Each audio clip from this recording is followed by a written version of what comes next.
Mesdames, Messieurs, bonjour. Je suis ravie de vous accueillir pour ce nouveau webinaire de l'International consacré aujourd'hui au Japon. Nous avons la chance d'accueillir Jean-Chrétien Norel, qui représente notre membre PMC et qui se présentera ultérieurement. Je vous informe que ce webinaire est enregistré et que le replay vous sera envoyé. Le webinaire durera environ 45 minutes avec 30 minutes de présentation et 15 minutes de questions-réponses. Je vous invite donc à poser vos questions dans l'espace prévu à cet effet ou bien dans la conversation. Sans plus attendre et pour ceux qui ne nous connaîtraient pas, je vais vous donner quelques informations sur notre réseau. Donc Globaliance est un réseau d'experts pays, qui a été créé en 2015 et qui regroupe à l'heure actuelle 12 experts multisectoriels, tous basés à l'international.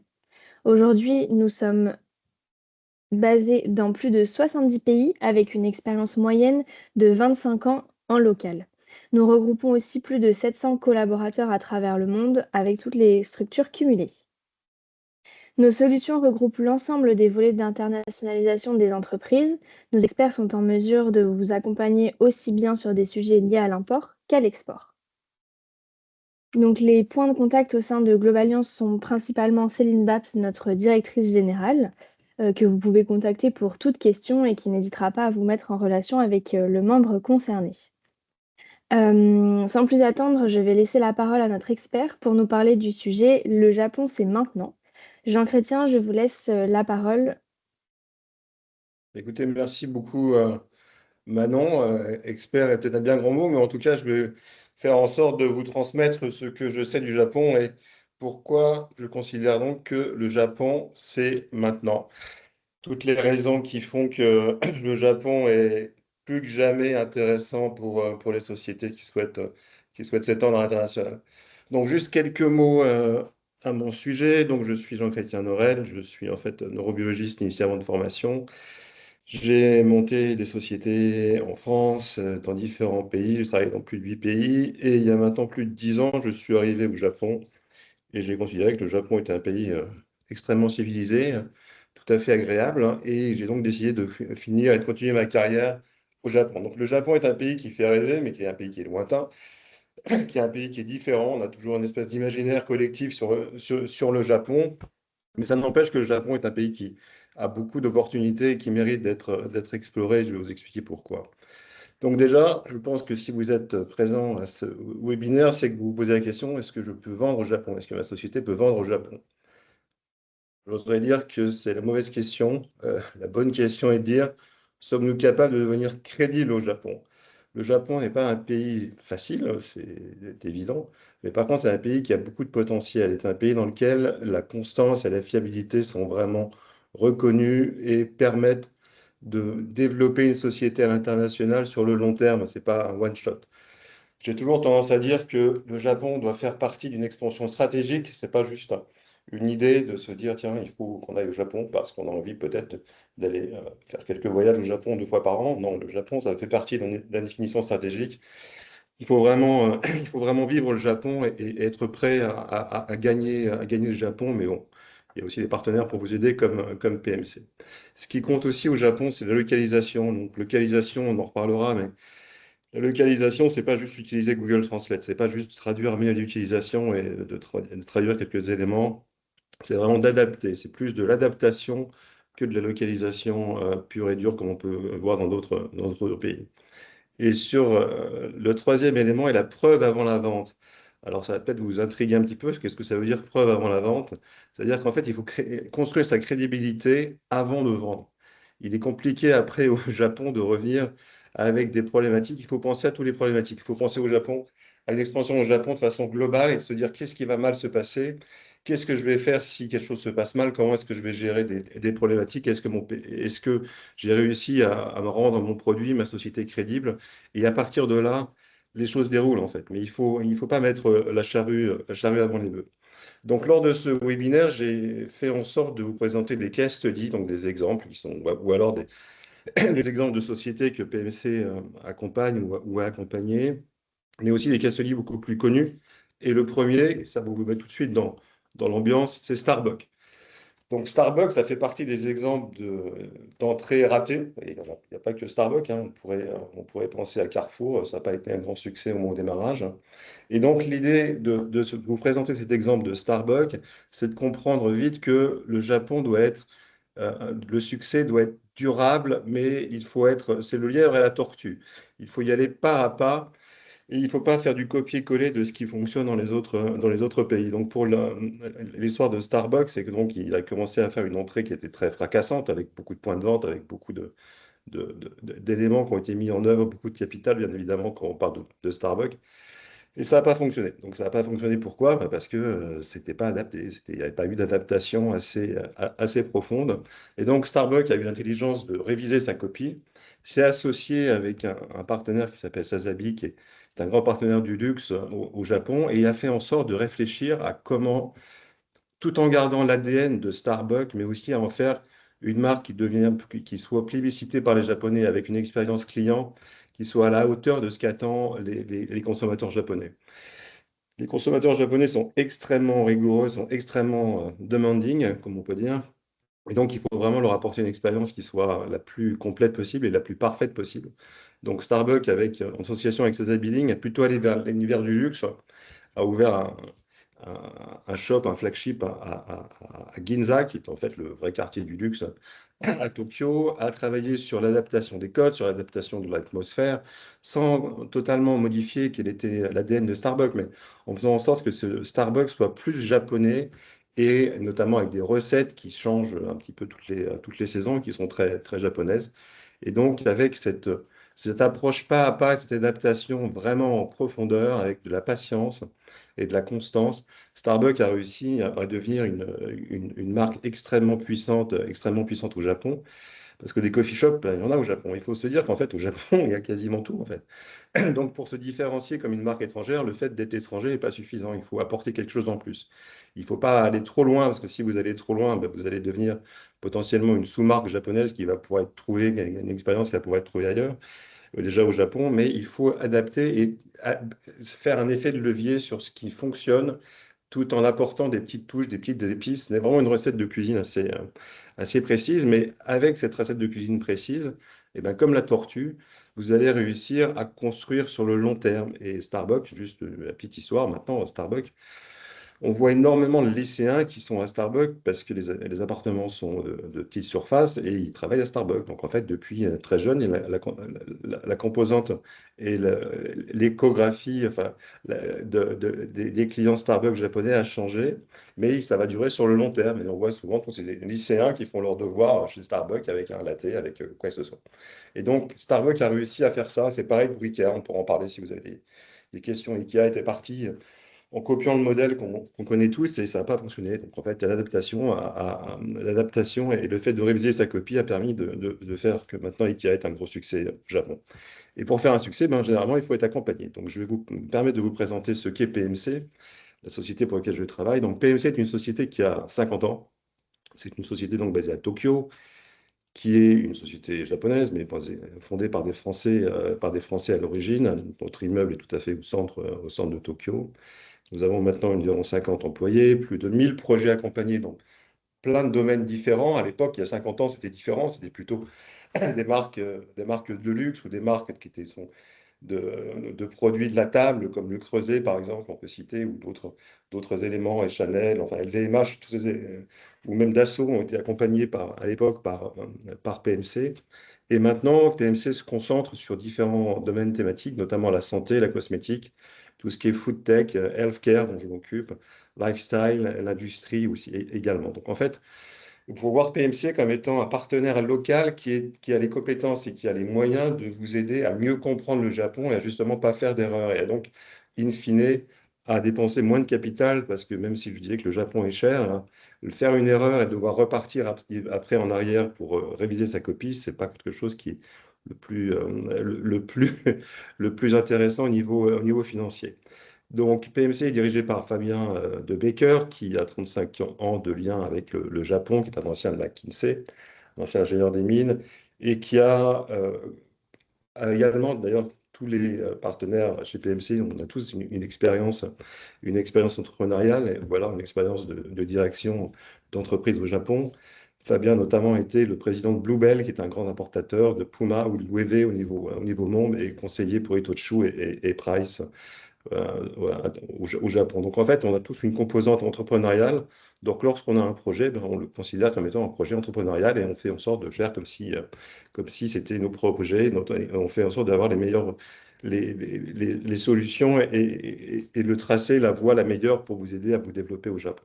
Donc, notre mission, en fait, est double. J'aime bien dire que PMC est un kick-off partner, c'est-à-dire qu'en fait, nous cherchons à vous aider à rentrer sur le Japon comme si, donc je le disais, comme si c'était notre propre société, et comme si nous sommes très opérationnels en fait. Le Japon, c'est loin et il vous faut des bras et des yeux sur place. Donc en fait, c'est ce qu'on peut appeler un kick-off partner. Donc on va chercher pour vous, on va vous aider et on est toujours en collaboration et bien sûr en constant contact avec vous, mais on fait en sorte d'être proactif et de ne pas uniquement être réactif et d'aller vers des chemins qui nous semblent les plus adaptés. Et également, PMC a une double offre qui est de One-Stop Shop Partner, c'est-à-dire que nous avons aussi toute une batterie de services, aussi bien comptables que légaux, que fiscaux, que ce que vous pouvez, hein, de recrutement, parce qu'en fait, si notre travail a été fait de façon convenable, bah, notre objectif, c'est que dans 3 à 4 ans, eh bien, la marque soit bien implantée au Japon, la société soit bien implantée au Japon, le chiffre d'affaires soit aussi compatible avec une implantation, pourquoi pas locale. Et donc là, on peut aussi vous aider à mettre en place toutes les structures locales. Donc, pour résumer, donc, une partie, une composante de business développement avec du conseil, même si on n'a pas vocation à être une société de conseil, vous l'avez compris, on est plus une société de business ou de conseil opérationnel. Le setup et le management d'une structure locale ou alors des partenaires, des distributeurs, on sait bien que lorsqu'on signe avec un distributeur, on ne sait jamais vraiment ce qui se passe. Donc, on attend des rapports trimestriels ou tous les 6 mois. Et puis, parfois, ça dérape. Donc, on est là pour justement voir ce qui se passe. On n'est pas l'œil de Moscou, on est un petit peu l'œil de Tokyo pour vous aider à faire en sorte que la voie soit sur les bons tracés. On peut également, bien sûr, vous aider à trouver des partenaires ou alors à faire de la représentation commerciale dans certains cas. Donc, nos forces, ben, PMC, vous l'avez compris depuis 50 ans, et avec une équipe qui est complètement multinationale. Bien évidemment, 70% de notre équipe est japonaise, mais nous avons aussi également des Français, des Allemands, des Anglais. Voilà. Donc, on arrive à avoir un horizon très, très, très multiculturel qui est intéressant justement pour vous permettre de mieux comprendre déjà ce que vous faites et aussi comment l'adapter au Japon. Donc, nous vous aidons dans la stratégie, dans l'exécution, vous l'avez compris, et nous faisons office nous aimons nous qualifier d'une passerelle vers le Japon en étant, comme vous l'avez compris, foncièrement opérationnel. Donc pourquoi le Japon? Ben, nous savons que le monde en ce moment est un monde incertain et qui change de jour en jour lorsqu'on allume les nouvelles, qu'on allume le poste le matin. Et donc le Japon peut être un peu considéré comme un îlot de stabilité avec ben, des barrières douanières qui ne changent pas trop souvent, avec des éléments qui sont très cadrés. La chaîne logistique au Japon fonctionne, il n'y a pas de problématique. Une fois que les choses sont bien faites au démarrage, il n'y a pas de problématique d'import, mais il faut faire les choses au démarrage. Il faut vérifier que notamment, je pense au food, que les composants sont acceptés au Japon, mais une fois que c'est fait, ça roule et ça peut passer. L'inflation aussi augmente, la volatilité des coûts et de grandes incertitudes réglementaires. Le Japon est un pays qui transitionne de façon très, très douce, c'est-à-dire qu'en fait, lorsque vous êtes au Japon, ben, vous n'avez pas de crainte à avoir aussi bien sur le plan politique que sur le plan réglementaire et aussi bien en termes de consommateurs. Les Japonais vont mettre peut-être du temps à adopter vos solutions ou à acheter vos produits, mais lorsqu'ils sont satisfaits, les Japonais sont fidèles. Il n'y a pas contrairement, on va dire, aux Américains, il n'y a pas de recherche d'un prix différent pour quelques cents, les choses vont pas changer. Un consommateur japonais est un consommateur sur le long terme, ce qui est extrêmement intéressant dans un environnement aussi complexe que celui dans lequel nous vivons actuellement. Et le Japon a des éléments structurels qui sont très définis, il y a des besoins structurels définis, et vous savez sans doute que 35% de la population du Japon a plus de 65 ans, donc Je me sens extrêmement jeune en étant au Japon. C'est un marché qui est solvable, qui a des besoins aussi bien sur le plan de la santé, sur beaucoup d'éléments, et qui est une base aussi crédible lorsque vous souhaitez vous développer en zone Asie. Le Japon, bon, on sait que le Japon et la Corée du Sud n'ont pas forcément eu des relations toujours au beau fixe, mais le fait d'être au Japon, c'est un petit peu comme une montre suisse. Donc, on reconnaît la qualité suisse. Le fait d'avoir eu du succès au Japon, c'est un gage de qualité qui peut être justement après dupliqué dans la zone Asie et pas forcément dans la zone Asie. Donc en fait, le message, c'est de dire que pour tout le monde rêve d'aller vers les États-Unis, ben, peut-être que le Japon est un pays qu'il faut considérer et que peut-être plutôt que d'avoir un ordre qui va être Europe, US, Japon, de se dire pourquoi pas commencer en parallèle ou faire le Japon avant les États-Unis. C'est des choses auxquelles il faut réfléchir. Donc les opportunités au Japon sont nombreuses. La silver economy, bien sûr, comme je vous le disais, 35% de la population est âgée de plus de 65 ans. Tout ce qui est automation, IA, cybersécurité, euh, tout ce qui est en fait IT, ça fait partie des éléments dont on va discuter, mais c'est assez intéressant de comprendre que le Japon est un pays qui fait toujours rêver dans l'imaginaire collectif, qui vit dans le futur, mais en fait, les sociétés japonaises, elles vivent pas toutes dans le futur, en fait. Donc, il y a beaucoup d'ordinateurs et de systèmes qui sont assez obsolètes et qui pourraient bénéficier de solutions ou d'approches un peu plus modernes. Et tout ce qui est premium, on en reparlera, mais le Japon est un pays dans lequel il y a de l'argent, il y a un pouvoir d'achat qui est présent, et il y a des économies, il y a une consommation qui est forte. Et donc, le fait de vendre au Japon des produits relativement coûteux ou des solutions relativement coûteuses est quelque chose qui est compatible avec les ressources financières de ce pays. Donc, le take-home message, comme on peut dire, c'est dans un monde où la vitesse crée du risque, le Japon récompense les entreprises capables de construire lentement, solidement et durablement, et donc de vraiment préparer l'avenir et préparer le futur d'une entreprise. Donc 2026, c'est donc une année un petit peu charnière pour le Japon. C'est-à-dire qu'en fait, le Japon, si vous le savez, ou peut-être que vous ne le savez pas, mais il y a eu, été, il n'y avait pas d'inflation au Japon. C'était un pays qui était quasiment en stagnation.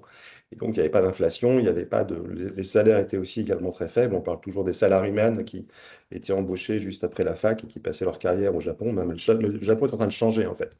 Moi, je suis arrivé au Japon en 2015 et justement, le Japon de 2026, il est différent du Japon de 2015. Maintenant, c'est un Japon qui est beaucoup plus dynamique. Les entreprises, maintenant, peuvent changer les prix de leurs produits, de leurs services.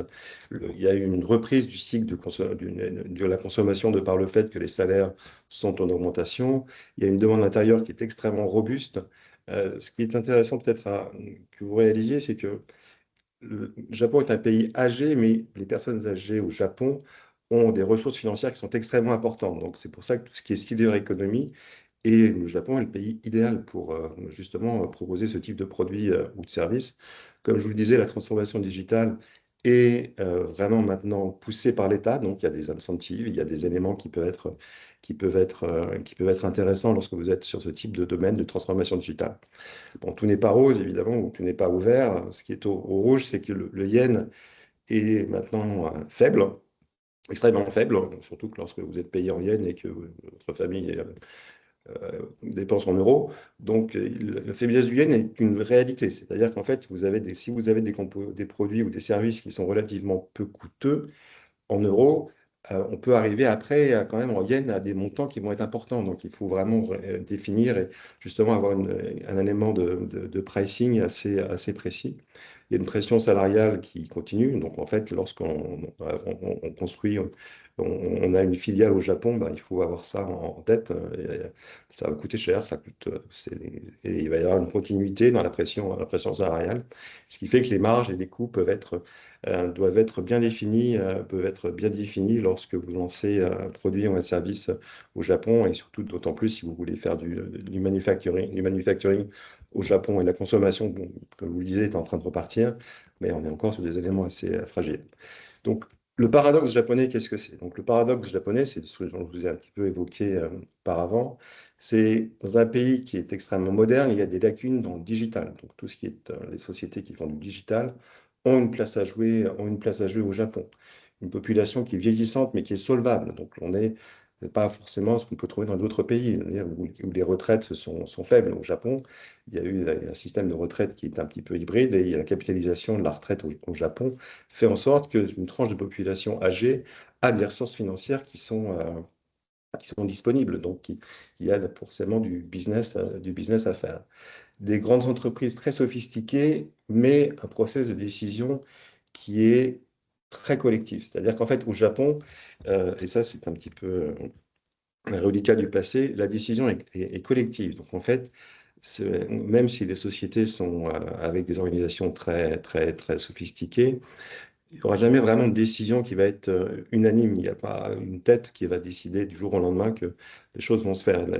Il y a toujours une peur du risque au Japon. Donc en fait, le risque est dissocié en décision collective afin que chacun puisse justement pouvoir après c'est assez, il faut prendre moins de risques qu'il n'y ait pas une tête qui puisse être coupée si la décision n'a pas été bonne. Et c'est un marché conservateur, mais avec une demande très forte. Donc, en fait, c'est un marché qui, bien sûr, le Japon est un pays de l'inventeur du Walkman. Enfin, ça fait un petit peu suranné maintenant, mais c'est un marché qui est conservateur, mais qui aime la nouveauté. Mais la nouveauté doit répondre à un besoin. Il n'y a pas de... Au Japon, les Japonais ne vont pas acheter de la nouveauté parce que c'est de la nouveauté. Et c'est pareil pour des produits français. Il faut que ça réponde à un besoin. Il faut qu'il y ait quelque chose qui soit derrière. Donc c'est pour ça que la phrase, c'est le take-home message à garder en tête. C'est au Japon, la nouveauté est une promesse, mais la preuve est la seule monnaie qui compte. Et le besoin aussi est la seule monnaie qui compte. Donc il faut avoir des éléments qui soient très, très compatibles avec ces notions. Je vous ai parlé du vieillissement de la population. Et en fait, pour vous dire un secret, si je suis resté au Japon, c'est parce que j'étais très intéressé dans le vieillissement de la population. Et le vieillissement au Japon est pour moi une vraie opportunité. Je considère que c'est une opportunité dans plein de domaines. Donc, notamment en termes de santé préventive, de nutrition fonctionnelle, de mobilité. Vous avez peut-être vu des exosquelettes, des personnes âgées ou des soignants qui sont avec des exosquelettes afin de les aider dans leur déplacement. Des habitats qui sont adaptés, on pourrait en reparler, mais ce qu'il faut savoir, c'est que le nombre de maisons de retraite au Japon est inférieur aux besoins, bien évidemment, lorsque vous avez 35% d'une population de 120 millions de personnes qui a plus de 65 ans, il n'y a forcément pas de possibilité d'avoir des logements pour les personnes âgées et des EHPAD en nombre suffisant. Donc le gouvernement a fait en sorte que le Japon soit, les personnes restent le plus longtemps possible chez eux. Donc en fait, il y a des besoins pour adapter les habitats. Donc toute cette care économie, le service du soin à domicile, il y a même des assurances. On pourra en reparler si ça vous intéresse, mais il y a des assurances santé privées, pas privées, publiques, qui sont là pour justement aider les personnes âgées à adapter leur habitat et à faire en sorte d'avoir du service, du soin à domicile. Donc tout ce qui est silver finance, l'automatisation du travail et tout ce qui est aussi la reconversion des seniors. Au Japon, on pourrait aussi en reparler, mais euh, la retraite est autour de 65 ans, mais les personnes continuent à travailler, donc elles ont encore besoin de se former. Donc il y a beaucoup d'opportunités dans ces domaines-là. Donc je vous disais que pour vous donner un éclairage assez pratique, je vais vous citer des cases studies sur lesquelles on travaille ou sur lesquelles on a travaillé. Donc Orikyo, peut-être certains d'entre vous connaissent sous le nom d'Ozo AI, est une société avec laquelle nous avons travaillé, nous continuons à travailler depuis janvier 2026. Et Orikyo, c'est en fait un système d'oreilles intelligentes, d'oreilles électroniques, qui va écouter les sons dans les chambres des personnes âgées et qui va détecter des épisodes de risque, des chutes ou des cris ou des vomissements, et qui va alerter le personnel soignant. En fait, moi j'aime à le voir, c'est un peu l'appel malade 2.0. Donc Orikyo, depuis janvier 2026, quelle a été notre stratégie en collaboration avec Orikyo? Nous avons commencé déjà par faire un état des lieux, en fait. Donc, on a été voir les leaders d'opinion, on a présenté Rico, on a été voir les maisons de retraite, on leur a dit qu'est-ce que vous pensez de cette solution, est-ce que vous pensez que ça pourrait vous aider, comment est-ce que vous le voyez, comment ça pourrait s'adapter dans votre pratique journalière. Et donc, une fois que nous avons réussi à comprendre vraiment où pouvait se positionner Orikyo, nous avons contacté des réseaux de soins, des réseaux de soignants, des réseaux d'experts, des professeurs d'université afin de voir où est-ce qu'on pouvait se positionner. Et nous avons une nouvelle que je peux vous annoncer aujourd'hui. En fait, nous avons notre premier test qui va être lancé demain dans une maison de retraite type EHPAD à Osaka, dans une vingtaine de chambres.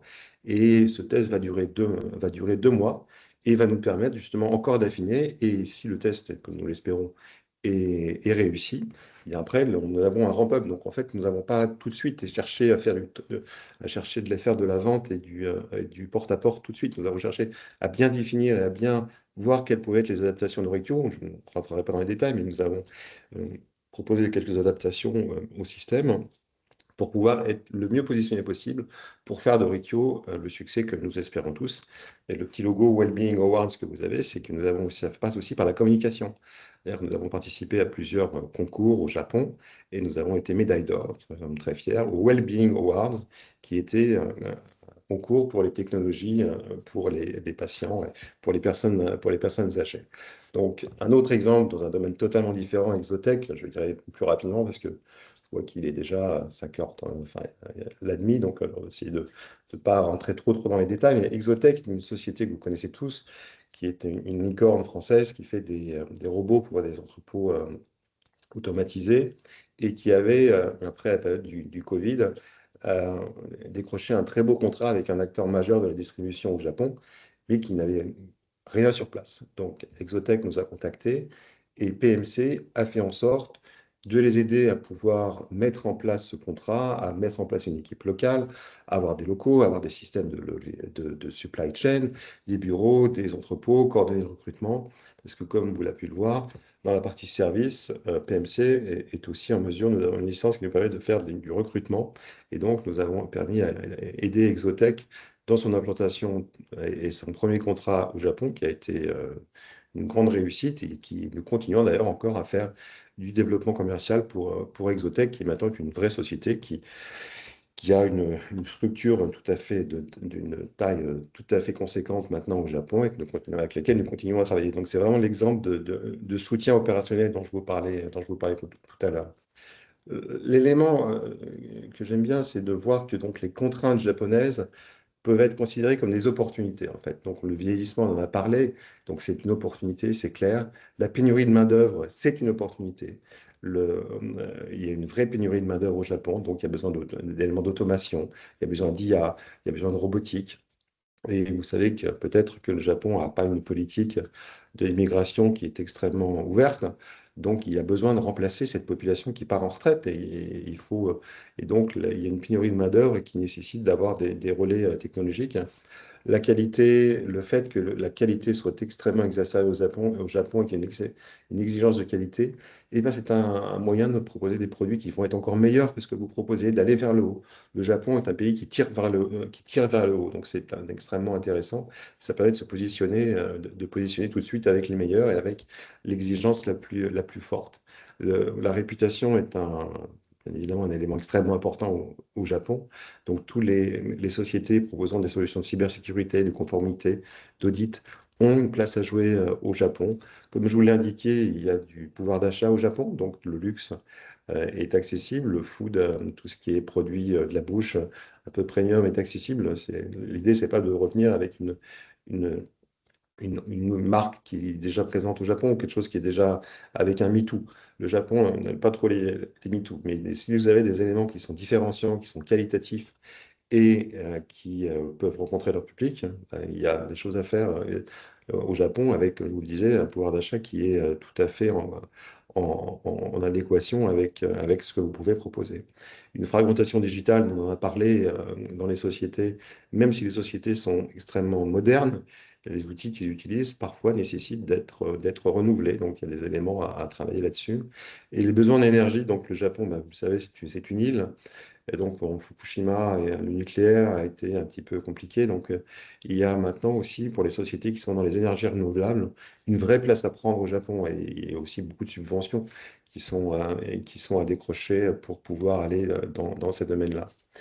Pourquoi est-ce que Pourquoi est-ce que les sociétés échouent au Japon? Bah, déjà, un élément, on en a parlé, c'est d'aller traduire au lieu de localiser, mais c'est aussi d'aller trop vite. Le Japon est un pays qui se mérite. Donc, en fait, le fait de chercher un distributeur, de transférer les éléments, la doc, et de dire, bon, maintenant tout va bien, non. Il faut réussir vraiment à faire en sorte que le produit ou le service soit bien en adéquation avec les besoins des Japonais et des distributeurs. C'est aussi pour ça que les négociations au Japon vont être longues, parce que les Japonais, les distributeurs ou les sociétés japonaises vont disséquer le produit, vont disséquer les problèmes, vont faire en sorte de faire en sorte de savoir quoi répondre, de comment régler des soucis. Donc, il faut vraiment y aller étape par étape et ne pas brûler les étapes. Il ne faut pas faire le lièvre, il faut plutôt, comme je disais, faire la tortue. Le support client est extrêmement important, ça fait partie des éléments l'exigence de qualité. Penser que la marque suffit, oui, c'est bien d'avoir une marque qui est reconnue, mais il faut que la marque est un avantage, mais n'est pas une condition suffisante. Il faut que le produit et que le service soient aussi compatible avec ce que peut demander le Japon. La marque ne suffira pas pour pouvoir avoir un succès au Japon et vouloir scaler avant de prouver, c'est ce qu'on disait avec Starbucks, vouloir tout de suite se dire je vais mettre 500 boutiques ou 600 boutiques d'un coup. Non, il faut y aller étape par étape. Le Japon est un pays où la patience est une vertu et confondre intérêt et intention. C'est quelque chose d'important à garder en tête. Au Japon, il est très rare d'avoir des noms catégoriques. Lorsque vous discutez avec des sociétés, généralement, le non, ça veut dire qu'ils vont plus vous répondre, en fait. Donc, ils ne vont pas vous dire non, mais ils vont plus répondre aux emails. Donc, vous pouvez lancer 5 ou 6 relances. Au bout de la sixième relance, lorsqu'il n'y a plus de réponse, là, vous avez compris que c'est non. Mais un oui japonais ne veut pas dire oui, on vous achète 5 conteneurs demain, on prend votre solution. Non, ça veut dire oui, nous comprenons ce que vous voulez. Ça ne veut pas dire nous achetons. Il y a une subtilité sur les mots qui est importante à garder en tête. Et aussi, ce que les Japonais achètent, c'est une proposition de valeur qui doit être plus explicite qu'en Europe. C'est-à-dire qu'il faut vraiment expliquer, il faut être didactique, il faut voir comment les choses, ce qu'elles peuvent être l'attrait d'un produit ou d'un service. Et c'est pour ça qu'il faut des partenaires, j'espère, comme PMC de qualité, ils vont être en mesure de vous aider à trouver des références clients, à vous aider à avoir des délais et une fiabilité sur les stocks, de vous aider lors des éléments de l'importation, d'avoir du support client en japonais. Pour les produits de la bouche, la sécurité alimentaire est extrêmement importante. Nous proposons ce type d'aide, d'assistance réglementaire où nous disséquons la liste d'ingrédients. D'ailleurs, ça fait partie de l'exemple dont je vous présenterai après cette slide.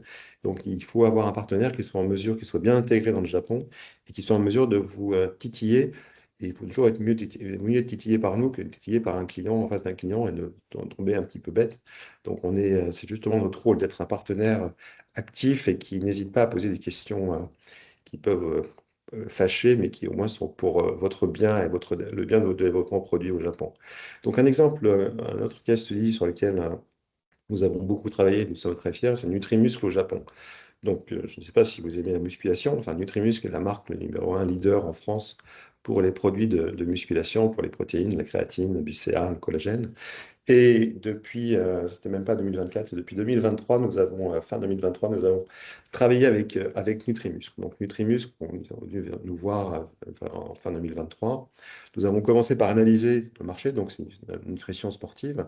Et la nutrition sportive, ça existait au Japon. Donc en fait, Nutrimuscle n'avait rien inventé.